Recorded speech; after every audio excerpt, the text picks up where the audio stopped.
Before we can effectively address how to maintain nervous system coherence under pressure, we have to understand how it breaks down. We call these the deteriorations. The inverse of these are the regulators. That's what we train at the Prestige, our Academy for Applied Somatics. And it's what you can learn a lot more about for yourself in our book, The Somatic Skins, From Capacity to Command. Link in the description. But before we can really master these three, attention, structure, and breath, we need to understand how they break down and how, when they break down in the body, it steals your attention, it steals your mind, and you lose your sense of center and control. These are critical. And for those in the game of somatics and nervous system regulation, oftentimes center is regained by escaping pressure and thinking that you need time to calm down. And while that's not necessarily right or wrong at its face, what is true is that we all fail in the same ways. And once you start to recognize these patterns, you can, in real time, correct them and maintain yourself under pressure. So we'll go one by one. Okay, mention of the three regulators, which I'll expound on in another video, or two or three, are structure, attention, and breath. When these three are organized and integrated, you have control over your psychosoma. Okay, each one of us has a different and unique nervous system orientation, usually in one of the four polarities: warrior, sage, shapeshifter, and asset. If you're not sure yours, quiz in the description. It'll give you a ton of insight into who you are and how you perform under pressure. But regardless, how we maintain those states and that coherence under pressure is our ability to regulate these three qualities, right? Your structure, your attention, and your breath. Now, if you don't train to see them breaking down, and more importantly, sense them breaking down in yourself under pressure, you go to a party, maybe you're a bit nervous, you have a work meeting, maybe you're a bit nervous, and if you're not aware of where your breath is, how you're standing, your structure, and where your attention goes, and the quality of it, at some point all three will get stolen, and your ability to manage your psycho-emotional state goes out the door.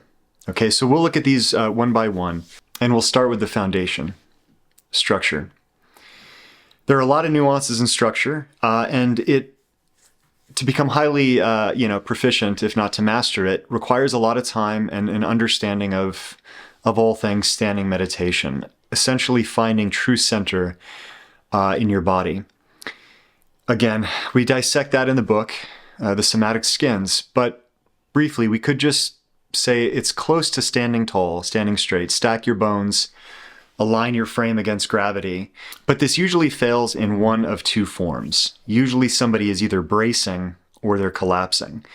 When somebody's bracing, it means they're generating too much tension or more tension than their body requires to resist the forces of gravity, right? So that can wind up with shoulders shrugged, arched forward, general tension in the neck, jawline, shoulders, etc. Melting is the opposite. It's when there isn't enough tension to maintain your structure and your frame. Once one of these two things starts to happen, your nervous system is already activated, and that fear response is becoming elevated. Next, we'll look at attention. Okay, so once structure starts to collapse, attention starts to wander. This can usually take one of two forms. Again, more nuanced than this, but these are the primary deteriorations of attention. You can experience tunneling or porosity.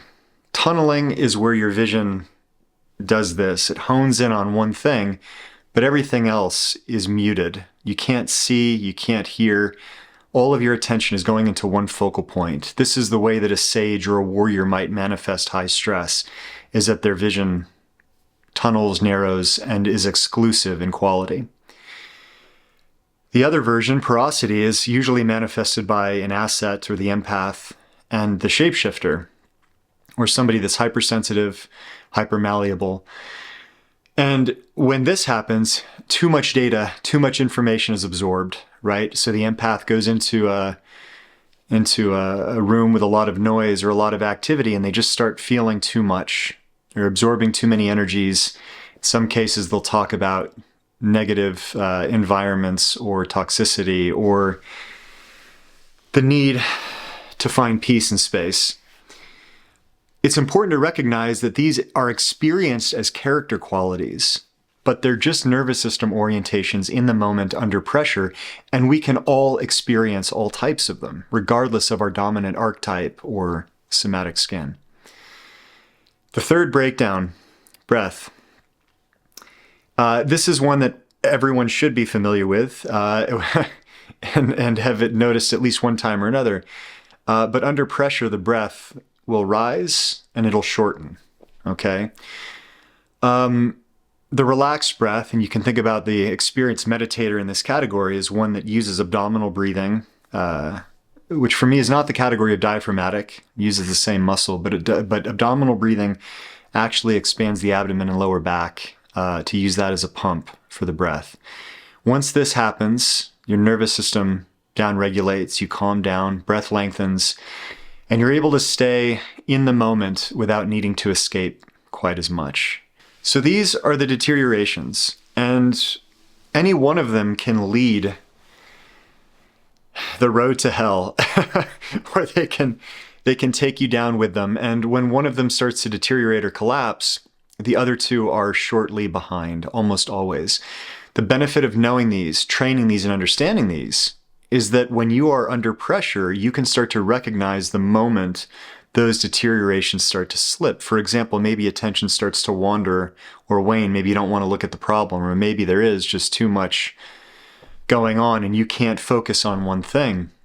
It gives you the ability to recognize that in real time and find an anchor or a focal point, and then allow your awareness and your perception to envelop through peripheral vision the wider scope or field. The same thing with the breath. Once that stress starts to rise and the breath rises in the chest, you can be aware of that. You can relax the diaphragm, loosen the lower abs, and start to breathe from the lower abdomen.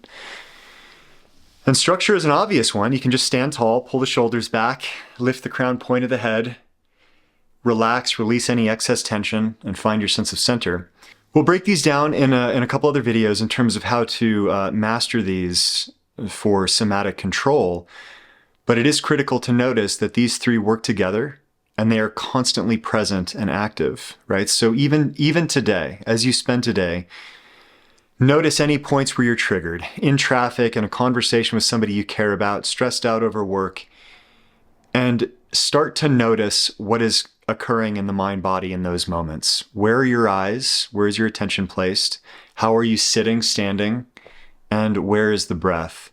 And if one of these or more seems off, stack your bones, fix your attention, and drop your breath, at least for a few moments, and give yourself a few breaths. You'll notice an instantaneous shift in your emotional state and your focus. The more that you practice this, the more you begin to lead with these qualities rather than use them as corrective measures. They're preemptive skills. Okay, that's what's extraordinary about them. Hopefully you've enjoyed this. If it sparked anything for you, again, a few resources in the description below.